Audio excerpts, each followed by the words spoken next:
Jupiter et les tonnerres. De Jean de La Fontaine.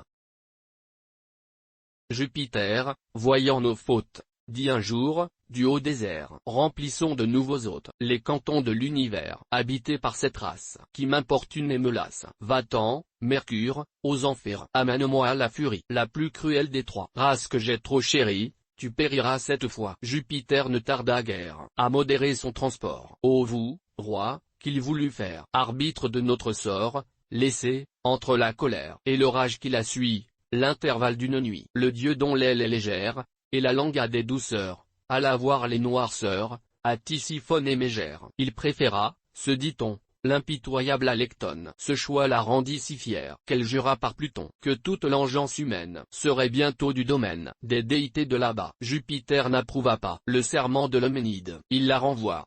Et pourtant, il lance un foudre à l'instant sur certains peuples perfides. Le tonnerre, ayant pour guide le père même de ceux qu'il mena soit de ses feux, se contenta de leur crainte. Il n'embrasa que l'enceinte d'un désert inhabité. Tout père frappe à côté. Qu'arriva-t-il? Notre engeance prit pied sur cette indulgence. Tout l'Olympe s'en plaignit, et l'assembleur de nuages jura le Styx, et promit de former d'autres orages. Il s'éroa sûr.